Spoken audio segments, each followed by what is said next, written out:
결혼 23년. 나는 이정훈 47세다. 대전에서 자동차 부품 제조업체를 운영하고 있고, 아내 미경이는 45세로 집에서 온라인 쇼핑몰을 하고 있다. 딸 은지는 22세로 대학을 휴학하고 취업 준비 중이다. 평범한 중산층 가정이었다. 적어도 3개월 전까지는 여보, 이번 달 생활비가 좀 부족해. 5월 둘째 주 화요일 저녁 미경이가 조심스럽게 말을 꺼냈다. 평소보다 500만 원이 더 필요하다고 했다. 갑자기 왜? 뭔 일 있어? 온라인 쇼핑몰 재고 때문에 급하게 돈이 들어가서 다음 달에 바로 정리해 줄게. 그럴 수 있다고 생각했다. 사업하다 보면 갑작스러운 자금 필요가 생기기 마련이니까. 나도 부품 업체 운영하면서 그런 일이 한두 번이 아니었다. 하지만 다음 달에도 같은 일이 반복됐다. 여보, 미안한데 또 6월에도 500만 원, 7월에도 600만 원, 3개월 동안 1600만 원이 추가로 나간 것이다. 47세 중년 남자로서 가장 역할을 충실히 해왔다고 자부했는데 이상하게 돈이 모자랐다. 미경아, 온라인 쇼핑몰이 이렇게 자금이 많이 드는 사업이었나? 매출은 어떻게 되는 거야?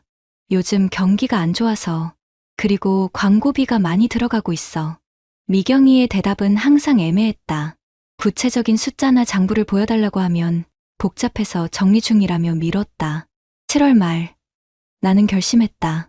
직접 확인해보기로. 미경이가 사용하는 통장은 우리 부부 공동 명의였다. 23년 결혼 생활 동안 서로를 믿고 살아왔기 때문에 비밀은 없었다. 적어도 내가 그렇게 생각했다. 인터넷 뱅킹에 접속해서 3개월간의 거래 내역을 확인하는 순간 머리가 하얘졌다. 온라인 쇼핑몰 관련 입출금은 찾을 수 없었다.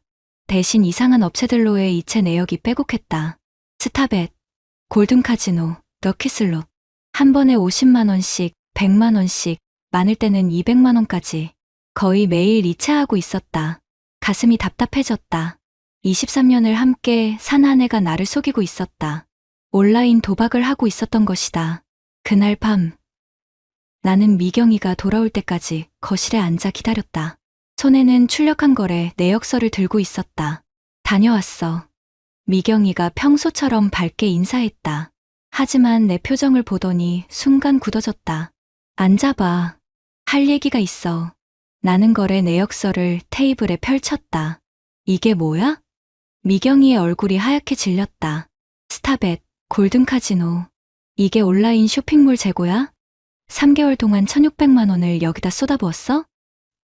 여보, 그게 23년을 바보로 살았구나.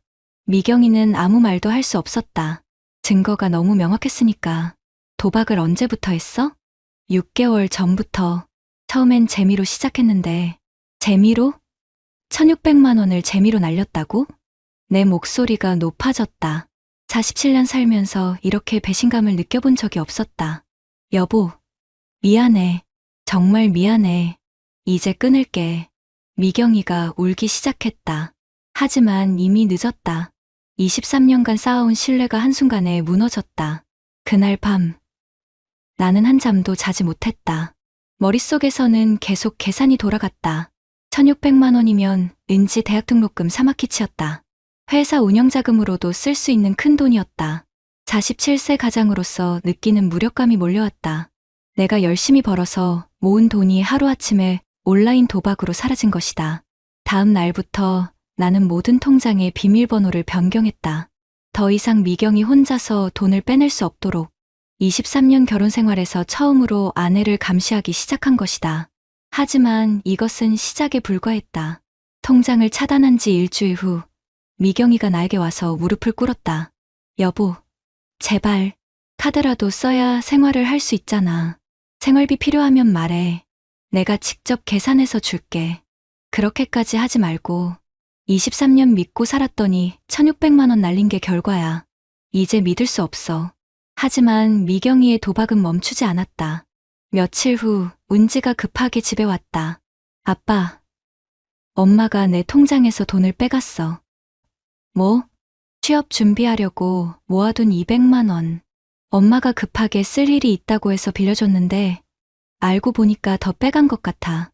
은지의 통장을 확인해보니 500만 원이 빠져 있었다. 22세 딸이 아르바이트하며 모은 소중한 돈까지 건드린 것이다. 그날 밤 나는 미경이를 다시 불러 앉혔다. 은지 돈까지 건드렸어? 여보, 정말 급해서 며칠 안에 갚을게. 며칠 안에? 뭘로 갚는데? 도박으로 땄다고 갚는다는 거야? 미경이는 대답하지 못했다. 나는 미경이의 휴대폰을 가져왔다. 더 이상 숨길 수 없는 상황이었다. 휴대폰 줘봐. 도박 사이트 얼마나 하고 있는지 확인해보자. 여보, 그건 안 주면 지금 당장 이혼 서류 준비할 거야. 미경이가 떨리는 손으로 휴대폰을 건넸다. 휴대폰을 확인하는 순간 충격이 더 컸다. 카카오톡에는 도박 관련 단체 채팅방이 5개나 있었다. 대박 정보방, 슬롯 고수들, 바카라 필승법 같은 이름들이었다. 채팅 내용을 보니 소름이 돋았다. 오늘 300만 원 땄어요. 이 사이트 대박. 저는 500만 원 잃었는데 어떻게 만회하죠? 한방 베팅으로 2천만 원 따는 법 알려드려요. 미경이도 이런 대화에 적극적으로 참여하고 있었다. 어제 200만 원 잃었는데 오늘 500만 원 베팅할까요? 남편이 눈치채서 힘들어요. 돈 구할 방법 없을까요? 내 아내가 이런 대화를 나누고 있었다니. 더 충격적인 건 인터넷 검색 기록이었다. 신용대출 조건, 카드론 한도, 급전 대출 업체, 부모님 통장 돈 빼는 법. 미경이는 이미 추가 자금 조달 방법을 찾고 있었던 것이다. 미경아, 이게 뭐야? 벌써 다른 대출까지 알아보고 있었어? 아직 아무것도 안 했어. 그냥 찾아본 것뿐이야. 그냥 찾아본 것? 은지 돈 빼간 것도 그냥 한 거야? 미경이가 드디어 고백하기 시작했다. 6개월 전에 지인이 추천해줘서 시작했어. 처음에는 정말 조금씩만 했는데 한 번 크게 따니까 기분이 너무 좋더라고. 얼마를 땄는데? 첫 주에 50만 원 정도. 그래서 더 해봤지. 그래서? 그 다음부터는 계속 잃기 시작했어. 그런데 이상하게 그만둘 수가 없었어. 다음에는 분명히 딸 것 같다는 생각이 계속 들더라고. 전형적인 도박 중독자의 심리였다. 지금까지 총 얼마나 잃었어? 솔직히 말해봐. 3천만 원 정도? 가슴이 턱 막혔다. 1,600만 원이 아니라 3천만 원이었다. 내가 확인한 건 빙산의 일각이었던 것이다. 3천만 원? 우리 집 전세금이 3천만 원인데? 여보, 미안해. 정말 미안해. 미안하다고 해서 3천만 원이 돌아와? 그날 밤 나는 인터넷으로 도박 중독에 대해 검색해봤다.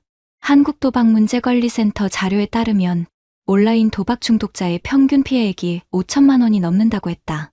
그리고 치료받지 않으면 90% 이상이 더 큰 피해를 입는다고 되어 있었다. 미경이는 이미 중독 단계에 들어선 것 같았다. 다음 날 나는 회사를 반차 내고 한국도박문제관리센터에 상담을 받으러 갔다. 가족이 도박 중독일 때 어떻게 대응해야 하나요? 상담사는 현실적인 조언을 해줬다. 우선 추가 피해를 막는 것이 가장 중요합니다. 모든 금융거래를 차단하시고 가족 명의 계좌도 모두 확인해보세요. 치료는 어떻게 하나요? 본인이 문제를 인정하고 치료 의지가 있어야 합니다. 강제로는 안 됩니다. 집에 돌아와서 나는 미경이에게 말했다. 치료받을 생각 있어? 응, 받을게. 정말 끊고 싶어. 그럼 내일부터 상담센터 다녀. 그리고 휴대폰도 당분간 내가 관리할게. 휴대폰까지? 도박 사이트 접속 못하게. 23년 살면서 이런 얘기하게 될 줄 몰랐네. 그날 밤, 은지가 내 방에 왔다. 아빠, 엄마 괜찮을까요? 모르겠다. 아빠도 처음 겪는 일이라. 제 돈은 언제쯤 받을 수 있을까요? 취업 준비하는데 필요해서. 22세 딸이 이런 걱정을 해야 하는 현실이 참담했다. 은지야, 아빠가 다시 줄게. 엄마는 좀 더 지켜봐야겠다. 하지만 내 예상과 달리 미경이의 도박은 더욱 교묘해졌다. 미경이가 도박중독센터 상담을 받기 시작한 지 한 달이 지났다. 매주 화요일과 금요일 오후 2시에 상담을 받는다고 했다. 나는 조금씩 안심하고 있었다. 전문가의 도움을 받으면 나아질 거라고 믿었다. 하지만 8월 셋째 주 목요일, 은지에게서 이상한 문자가 왔다. 아빠, 학자금 대출 승인 문자 받았는데 저 신청한 적 없어요. 심장이 철렁 내려앉았다. 뭐? 학자금 대출? 급하게 집에 와서 확인해 보니 은지 명의로 3천만 원 학자금 대출이 신청되어 있었다. 그리고 이미 승인까지 난 상태였다. 미경아, 이게 뭐야? 미경이는 이미 상황을 알고 있는 듯 고개를 푸댁 숙였다. 은지 학자금 대출을 왜 내가 신청했어? 복학하면 필요할 것 같아서. 거짓말하지 마. 은지는 복학할 생각도 없다고 했잖아. 은지가 울먹이며 말했다. 아빠, 엄마가 제 신분증이랑 등본 달라고 해서 줬는데 학자금 대출 신청할 거라고는 안 했어요. 신분증을 왜 달라고 했어? 취업 관련해서 필요하다고. 미경이가 딸의 신분증까지 이용해서 대출을 받으려 한 것이다. 미경아, 3천만 원으로 뭐 하려고 했어? 정말 은지 복학용이었어. 그만 거짓말해. 상담받는다면서 왜 이런 짓을 했어? 그제서야 미경이가 진실을 말했다. 상담받는 날, 상담 안 받고 PC방에서 도박했어. 가슴이 터질 것 같았다. 한 달 동안 나를 속이고 계속 도박을 한 것이다. PC방에서? 휴대폰 못 쓰니까 PC방에서 했어. 매주 화요일, 금요일마다? 응. 한 달 동안 8번의 상담을 받는다고 거짓말하고 실제로는 PC방에서 도박을 한 것이었다. 그럼 추가로 얼마나 더 잃었어? 1,000만 원 정도?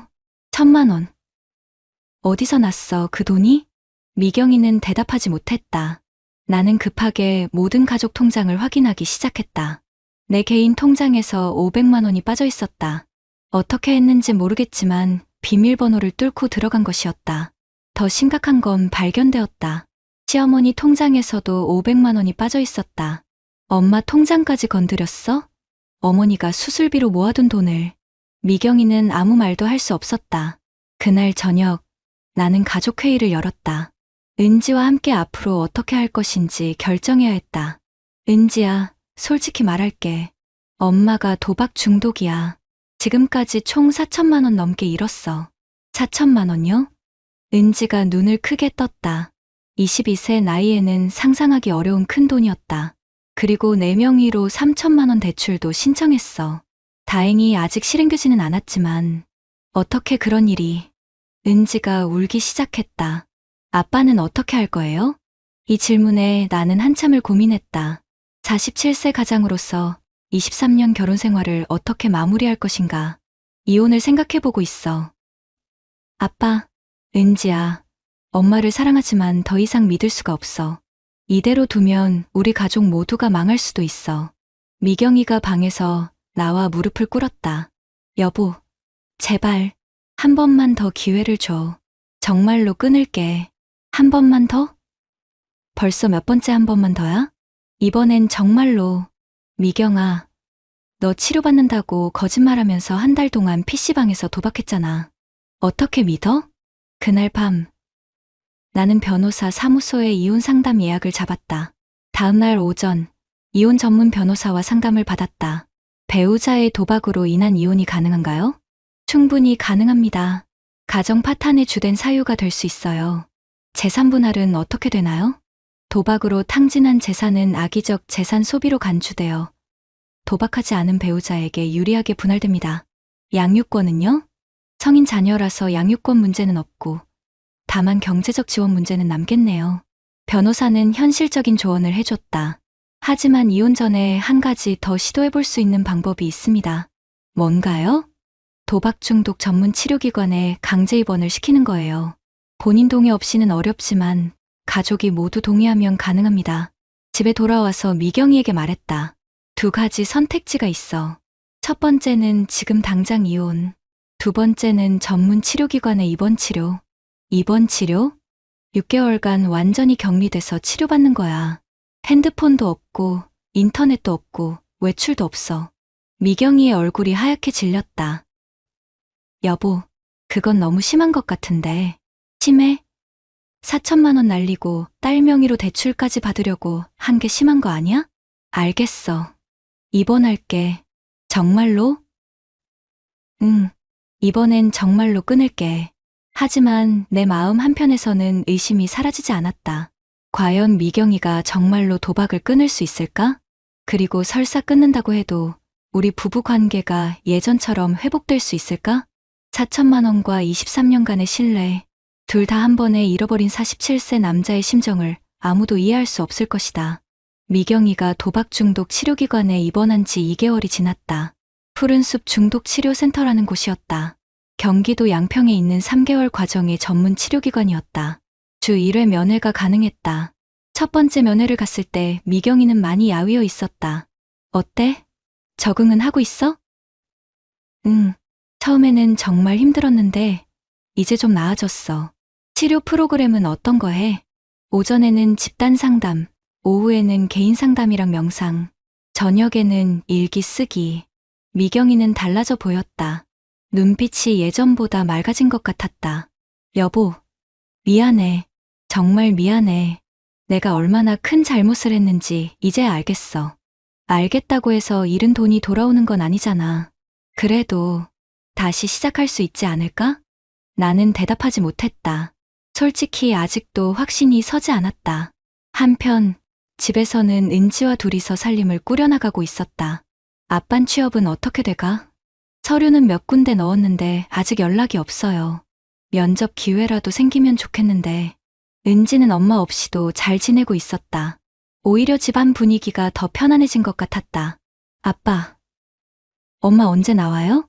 한 달 더 있으면 나와. 그럼 다시 같이 살 거예요? 이 질문에 나는 답하기 어려웠다. 치료기관 담당 상담사와도 몇 차례 면담을 했다. 미경 씨 상태는 어떤가요? 많이 좋아지셨어요. 처음에는 금단 증상이 심했는데 이제는 안정적입니다. 재발 가능성은 어떤가요? 솔직히 말씀드리면 도박 중독 재발률이 70% 정도 됩니다. 하지만 가족의 지지가 있으면 성공률이 높아져요. 가족의 지지라는 게 배우자가 믿어주고 지켜봐 주는 거죠. 물론 무조건적인 신뢰가 아니라 적절한 견제와 함께요. 상담사의 말을 들으면서 고민이 깊어졌다. 미경이를 다시 믿어볼 것인가, 아니면 이혼을 진행할 것인가. 9월 말, 미경이 퇴원 일주일 전에 나는 결정을 내렸다. 변호사 사무소에 다시 가서 이혼 서류를 준비했다. 정말로 이혼하실 건가요? 네, 더 이상 함께 살 수 없을 것 같아요. 혹시 배우자분이 치료를 받고 있다고 들었는데 치료받는다고 해서 지난 일이 없었던 일이 되는 건 아니잖아요. 이혼 서류를 준비하면서도 마음 한편으로는 복잡했다. 23년이라는 시간이 짧지 않았으니까. 10월 첫째 주, 미경이가 퇴원했다. 다녀왔어. 응, 어색했다. 2개월 만에 만나는 부부치고는 너무 어색했다. 여보, 나 많이 달라졌어. 이번엔 정말로. 미경아, 앉아봐. 할 얘기가 있어. 나는 이혼 서류를 꺼냈다. 이게 뭐야? 이혼 서류야. 미경이의 얼굴이 하얗게 질렸다. 여보, 나 치료받고 왔잖아. 치료받는다고 해서 내 마음의 상처가 치료되는 건 아니야. 제발, 한 번만 더 기회를 줘. 그때 은지가 방에서 나왔다. 엄마, 왔어요? 은지야. 미경이가 딸을 보고 눈물을 흘리기 시작했다. 엄마, 정말로 이제 안 할 거예요? 응, 절대 안 해. 엄마가 미안했어. 은지가 나에게 와서 조용히 말했다. 아빠, 엄마한테 한 번만 더 기회를 줘보는 게 어때요? 은지야, 저도 처음엔 엄마가 너무 미웠어요. 하지만 2개월 동안 생각해보니까 엄마도 아픈 거잖아요. 22세 딸의 말에 마음이 흔들렸다. 단, 조건이 있어요. 은지가 계속 말했다. 앞으로 엄마는 돈 관리 일체 못하는 거예요. 모든 건 아빠가 하시고 엄마는 용돈만 받는 거예요. 현명한 제안이었다. 그날 밤, 나는 오랜 시간 고민했다. 결국 다음날 아침 미경이에게 말했다. 마지막 기회야. 단, 조건이 있어. 뭐든지 할게. 첫째, 모든 금융거래는 내가 한다. 너는 하루 3만 원 용돈만 받는다. 알겠어. 둘째, 휴대폰 인터넷은 도박 사이트 차단 프로그램 설치한다. 그것도 알겠어. 셋째, 매주 도박 중독자 모임에 참석한다. 응. 그리고 만약 한 번이라도 더 도박하면 그때는 정말로 끝이야. 이혼하고 위자료 한 푼도 안 줄 거야. 절대 안 할게. 맹세할게. 하지만 내 마음속 의심은 완전히 사라지지 않았다. 한 번 배신당한 신뢰를 회복하는 것은 생각보다 어려웠다. 이혼 서류는 서랍에 넣어뒀다. 언제든 꺼낼 수 있도록. 미경이가 치료받고 돌아온 지 6개월이 지났다. 다행히 아직까지는 도박을 하지 않고 있다. 매주 화요일마다 도박 중독자 모임에 참석하고 하루 3만 원씩 용돈을 받으며 살고 있다. 하지만 우리 부부 관계는 예전 같지 않다. 여보, 오늘 은지랑 쇼핑 가려고 하는데 용돈 좀 더 줄 수 있어? 얼마나 필요해? 5만 원 정도? 3만 원이면 충분하지 않아? 그래도 딸이랑 밥도 먹고 밥값은 따로 줄게. 용돈은 3만 원. 이런 대화를 할 때마다 마음이 편하지 않다. 마치 어린아이를 대하는 것 같아서. 미경이도 힘들어한다. 여보, 언제까지 이렇게 살아야 해? 왜? 힘들어? 힘든 게 아니라 나도 성인인데 용돈 받아서 사는 게 좀. 그럼 어떻게 하자는 거야? 다시 통장 맡겨달라는 거야? 그런 건 아니고. 미경이는 더 이상 말하지 못한다. 자신이 저지른 일의 무게를 알고 있으니까. 은지는 다행히 취업에 성공했다. 중소기업이지만 괜찮은 회사에 들어갔다. 아빠, 취업 축하 선물로 뭘 사드릴까요? 됐다. 너 용돈이나 아껴 써. 제가 첫 월급 받으면 가족끼리 맛있는 거 먹으러 가요. 22세 딸이 이렇게 말할 때 미안함과 고마움이 동시에 든다. 회사 일은 평소대로 진행되고 있다. 동료들에게는 아내의 도박 사실을 말하지 않았다. 47세 중년 남자로서 체면이 있으니까. 하지만 가끔 회사에서도 집중이 안 될 때가 있다. 미경이가 집에서 진짜 도박 안 하고 있을까? 혹시 술 몰래 다른 방법으로 돈을 구해서 하고 있는 건 아닐까? 이런 생각들이 자꾸 든다. 어느 날 저녁, 미경이가 조심스럽게 말했다. 여보, 나 온라인 쇼핑몰 다시 시작해볼까 해. 온라인 쇼핑몰? 집에 있으니까 너무 할 일이 없어서. 그리고 도박 생각도 자꾸 나고. 도박 생각이 나? 아니야. 안 한다는 말이야. 그런데 너무 한가하니까 자꾸 이상한 생각이 들어서 다른 일에 집중하고 싶어. 나는 고민했다. 온라인 쇼핑몰을 하려면 돈이 필요하다. 그러면 다시 돈을 만질 기회가 생긴다. 돈은 어떻게 할 거야? 여보가 관리해주면 안 될까? 내가 직접 돈을 만지지 않고 여보가 대신 결제해주고. 그럼 너는 뭘 하는 거야? 상품 선정이랑 고객 응대만. 돈 관련된 건 전부 여보가 해주면. 생각해보니 나쁘지 않은 제안이었다. 미경이에게 할 일을 주면서도 돈 관리는 내가 할 수 있으니까. 한 달 시험 기간을 두자. 잘 되면 계속하고 문제 생기면 중단하는 걸로. 고마워, 여보. 그렇게 미경이는 다시 온라인 쇼핑몰을 시작했다. 신기하게도 꽤 잘 됐다. 예전보다 더 성실하게 고객 응대를 했고 매출도 나쁘지 않았다. 여보, 이번 달 순이익이 150만 원 나왔어. 그래? 생각보다 잘 되네. 그럼 이 돈으로 용돈을 좀 더 받을 수 있을까? 안 돼. 사업 자금으로 다시 투자하든지 해. 아직은 미경이에게 돈을 맡길 수 없었다. 8개월이 지난 지금도 나는 가끔 미경이를 감시한다. 휴대폰 검색 기록을 확인하고 외출할 때 어디 가는지 물어본다. PC방은 절대 가지 못하게 한다. 여보, 언제까지 나를 의심할 거야? 의심하는 게 아니라 확인하는 거야. 같은 말 아니야? 다른 말이야. 내가 도박을 끊었다는 걸 확인하고 싶은 거지. 의심해서 확인하는 게 아니야. 말은 그렇게 하지만 실제로는 의심과 확인 사이의 경계가 모호하다. 최근에 은지가 말했다. 아빠, 엄마한테 너무 심한 것 같아요. 심해? 4천만 원 날린 건 생각 안 해? 그건 그렇지만 지금까지 8개월 동안 정말 안 하고 있잖아요. 8개월이 뭐가 길어? 23년을 속이고 살았는데 아빠도 엄마를 완전히 용서할 생각은 없으세요? 은지의 질문에 나는 대답하지 못했다. 솔직히 말하면 완전히 용서했다고 할 수는 없다. 미경이가 8개월 동안 도박을 안 했다고 해서 그동안의 배신감이 사라지는 건 아니니까. 그렇다고 이혼할 생각도 없다. 23년이라는 시간이 있고 은지도 있고 무엇보다 미경이가 정말로 노력하고 있으니까. 하지만 예전처럼 완전히 믿고 의지할 수 있는 부부 관계로 돌아갈 수 있을지는 확신이 서지 않는다. 어쩌면 이것이 현실일 수도 있다.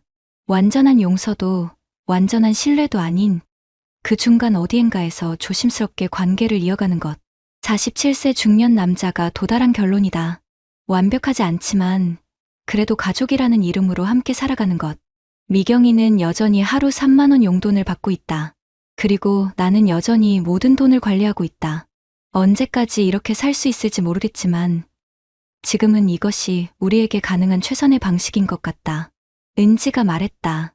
우리 가족, 예전 같지는 않지만 그래도 가족이잖아요. 맞다. 예전 같지는 않지만 그래도 가족이다. 미경이가 도박을 끊은 지 1년 반이 지났다. 온라인 쇼핑몰은 꽤 성공적이다. 월 평균 200만 원 정도의 순이익을 내고 있다. 하지만 여전히 모든 돈 관리는 내가 하고 있다. 여보, 이제 통장 하나 정도는 내가 관리해도 되지 않을까? 아직은 아니야. 언제까지? 모르겠어. 내가 완전히 안심할 때까지. 미경이는 더 이상 말하지 않는다. 자신이 잃은 신뢰가 얼마나 큰지 알고 있으니까.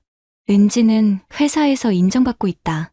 첫 직장이지만 성실하게 잘하고 있다. 아빠, 이번에 팀장님이 칭찬해 주셨어요. 그래? 우리 딸 자랑스럽다. 엄마도 요즘 열심히 하고 계시잖아요. 가족이 모두 잘 되고 있는 것 같아요. 은지의 말에 미소가 난다. 22세 딸이 가족을 걱정하며 이런 말을 할 수 있다는 게 고맙다. 도박 중독자 가족 모임에도 한 달에 한 번씩 참석하고 있다. 거기서 만난 다른 가족들의 이야기를 들으면 우리는 그래도 운이 좋은 편이라는 생각이 든다. 저희 남편은 아직도 재발을 반복하고 있어요. 저는 결국 이혼했어요. 더 이상 견딜 수 없었어요. 이런 이야기들을 들으면서 느끼는 것은 도박 중독은 정말 무서운 병이라는 것이다. 그리고 한번 무너진 신뢰를 회복하는 것은 생각보다 훨씬 어렵고 오래 걸린다는 것이다. 지금도 가끔 미경이를 의심할 때가 있다. 외출 시간이 조금만 길어져도 휴대폰을 오래 들여다봐도 불안해진다. 여보, PC방 다녀와도 될까? PC방은 안 돼. 그럼 인터넷 카페라도. 거기도 안 돼. 아직도 나는 미경이가 컴퓨터를 사용할 수 있는 모든 장소를 금지하고 있다. 가끔 미경이가 답답해한다. 언제까지 이렇게 살아야 해? 나도 사람인데. 이럴 때마다 나는 말한다. 4천만 원 날린 게 언제인데 벌써 답답해. 그러면 미경이는 더 이상 말하지 않는다. 완전한 회복은 아니지만 그래도 우리는 가족으로 살아가고 있다. 예전처럼 서로를 완전히 믿지는 못하지만 그래도 함께 있다. 이것이 도박으로 무너진 가정의 현실적인 회복 과정인 것 같다. 드라마처럼 완전한 해피엔딩은 없지만 그래도 포기하지 않고 조금씩 나아가는 것. 48세가 된 지금 나는 이렇게 생각한다. 신뢰는 한 번에 무너질 수 있지만 회복하는 데는 몇 년이 걸린다. 그리고 완전히 예전처럼 돌아가지는 못할 수도 있다. 하지만 그래도 포기하지 않는 것. 그것이 가족이라는 이름으로 할 수 있는 최선인 것 같다. 구독자님들, 오늘 사연 댓글로 공유해 다른 분들과 함께 의견 나눠보세요. 저도 읽어보며 소통하겠습니다.